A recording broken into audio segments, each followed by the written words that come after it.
Take off your shoes and socks, step outside in the middle of winter, and stand barefoot on a sheet of ice. Within 10 seconds, the cold triggers your pain receptors. Within 2 minutes, the blood vessels in your feet slam shut to protect your vital organs. Your toes turn white, then blue, then numb. If you stay on that ice for 30 minutes, the water inside your skin cells turns into sharp ice crystals. Those crystals puncture your cell membranes from the inside. Tissue dies and nerve endings collapse. Your feet turn black, and you lose them to frostbite. If your body decides instead to keep pumping warm blood down to save your toes, you face a different death. Ice drains heat from your blood far faster than cold air can. That chilled blood flows back up into your torso and enters your heart. Your core body temperature drops below 35 degrees Celsius. Your brain slows down, your heart loses its natural rhythm, and you collapse onto the ice, dead of hypothermia within hours. Your body faces a biological trade-off on ice. Sacrifice your feet to save your heart, or sacrifice your heart to save your feet. You cannot choose both. Now look at an emperor penguin. It stands barefoot on Antarctic sea ice at minus 40 degrees. Winds sweep across the ice sheet at over 100 miles per hour. It stands on that ice for 4 months straight without moving more than a few feet. It does not lose its toes. Its core body temperature stays at 38 degrees Celsius, as warm as yours right now. Its feet do not freeze to the surface, its heart never slows, and its body never runs out of heat. How does a living creature stand on ice for 1,200 hours without freezing to death? The answer is an internal heat exchange system that breaks the rules of human biology. Heat always moves from warm objects to cold objects. The bigger the difference in temperature between two things, the faster heat flows between them. Air is a terrible conductor of heat. When you step outside into cold air, the thin layer of air right next to your skin warms up, creating a small protective barrier that slows down heat loss. Ice is a strong heat conductor. The instant your foot touches ice, there is no air layer to shield you. The thermal energy in your body pours into the ice through conduction. Your nervous system senses this drop and panics. The smooth muscles wrapped around the blood vessels in your legs contract, pinching the vessels tight.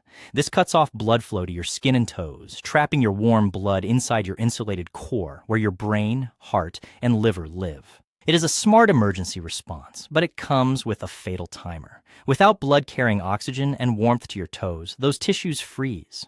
If your blood vessels open back up, warm blood rushes back down to heat your feet, dumps its heat into the ice, and returns to your heart ice cold. A penguin lives in an environment where ice constantly drains its heat. If a penguin used human circulation, it would run out of energy and die in a single afternoon. To survive, its body has to solve 3 separate problems. It must stop warm blood from reaching the ice. It must stop cold blood from reaching its heart, and it must keep its feet warm enough that the cells inside them do not burst into ice.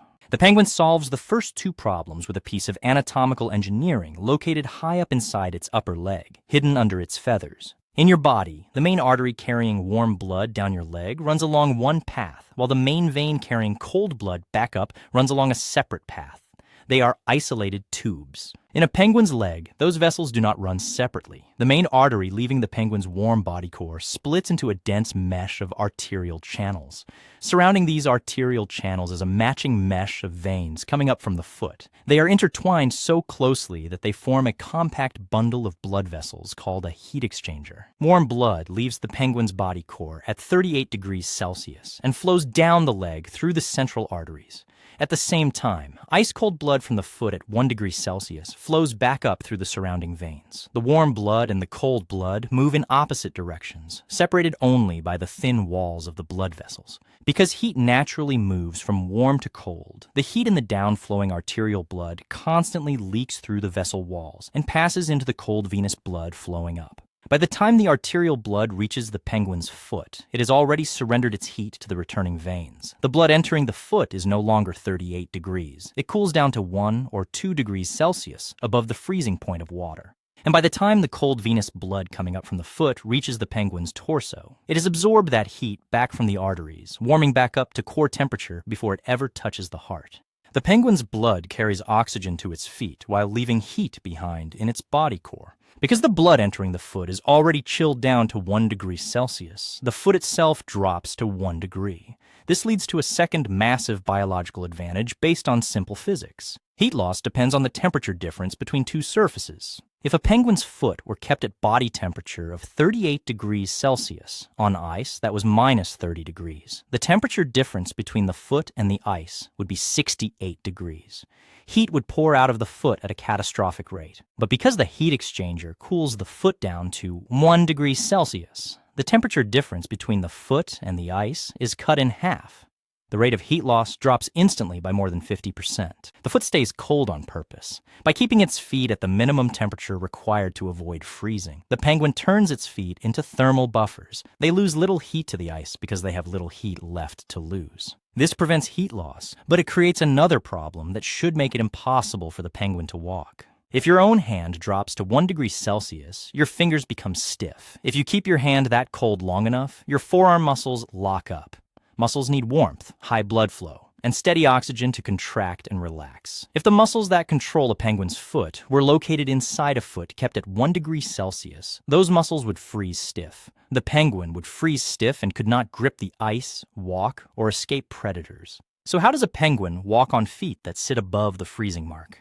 The answer is simple. There are no muscles in a penguin's foot. The foot of a penguin is a mechanical structure made of bone, tough cartilage, fat pads, and hard skin.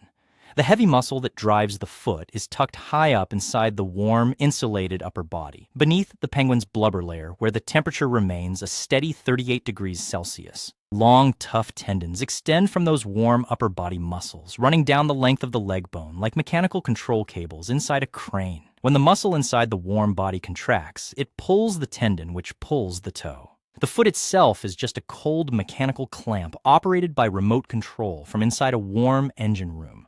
Cold cannot freeze the muscles that operate the foot because those muscles never go near the cold. If you touch a wet finger to ice in sub-zero weather, moisture freezes instantly on contact. Your skin fuses to the surface, and pulling away quickly tears the skin off. A penguin's foot is in constant contact with wet ice and snow. So why doesn't its skin freeze and tear off when it takes a step? First, penguin feet are dry. Humans sweat through their skin to cool down, and that sweat contains water that freezes when exposed to ice. Penguins have no sweat glands on their feet. Their foot pads are made of thick, rubbery scales containing high amounts of keratin, the same tough protein that makes up human fingernails and hair. Keratin is a poor conductor of heat, and it does not absorb moisture. Second, while the penguin keeps its feet cold to save energy, it cannot allow the tissue temperature inside the foot to drop below minus 0.6 degrees Celsius. That is the temperature at which the salts and proteins inside bird blood can no longer stop ice crystals from forming. If ice crystals form inside the blood vessels of the foot, those vessels rupture, blood flow stops, and the foot dies. To prevent this, the penguin uses an active control valve system. Embedded within the heat exchanger are specialized blood vessels that act as bypass valves.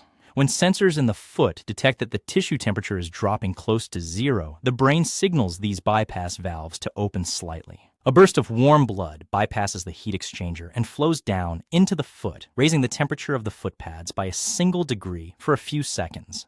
As soon as the foot is safe from freezing, the valve closes. The heat exchanger takes over again, and the foot cools back down to 1 degree. The penguin's brain monitors its feet constantly, pulsing heat down the leg only when necessary to keep the foot balanced between energy loss and tissue death. All of these internal adaptations are brilliant, but during the Antarctic winter, physics throws another obstacle at the penguin.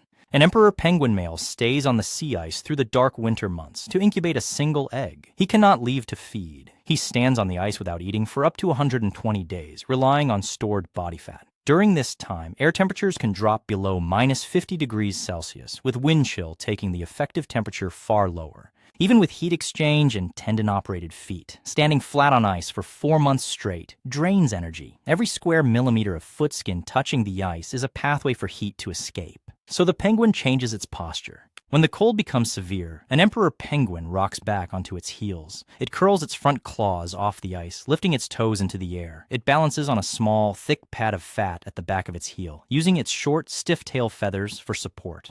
By lifting its toes and resting on its heels and tail, the penguin reduces the surface area of its body touching the ice by up to 50%. The stiff tail feathers contain no blood vessels, meaning heat loss through the tail is zero. At the same time, the penguin pulls its body down into a tight sphere. It tucks its head into its shoulders and drops its thick belly feathers down over its feet, covering them. If the penguin is holding an egg, it balances the egg on top of its cold, scaled feet, tucked beneath a warm fold of featherless skin rich in blood vessels called the brood patch. This skin fold is kept at 38 degrees Celsius, warming the egg from above, while the feet hold it up off the frozen ground below. And when the wind picks up, penguins resort to their most famous survival tactic, the huddle. Thousands of male penguins press their bodies together into a dense mass. Inside the center of the huddle, temperatures can rise to 37 degrees Celsius, warm enough that penguins on the inside have to lean back and loosen up to avoid overheating in the middle of an Antarctic blizzard. The birds on the outer edge, exposed to the freezing wind, slowly move down the side of the group and merge into the warm center, while the warm birds from the center push out to the edge to take their turn shielding the group. By combining internal anatomy with collective behavior, a penguin pack reduces its total heat loss by up to 85% compared to a bird standing alone. When you experience extreme cold, your brain responds with force. It turns on shivering muscles to burn stored sugar, generates internal heat, and cuts off blood flow to your limbs to defend your torso. Your body attempts to overcome the cold with maximum energy until that energy runs out. The penguin does the opposite. It avoids warming the ice beneath its feet and does not waste fuel trying to heat tissue touching frozen ground. Instead, it lets its feet cool down. It allows its foot temperature to drop until it matches the ice beneath it, reducing heat loss. It uses its blood vessels as a heat exchanger, controls its circulation with valves, and stands back on its heels to wait out the storm. It survives in the harshest climate on Earth, not by fighting the cold, but by matching it.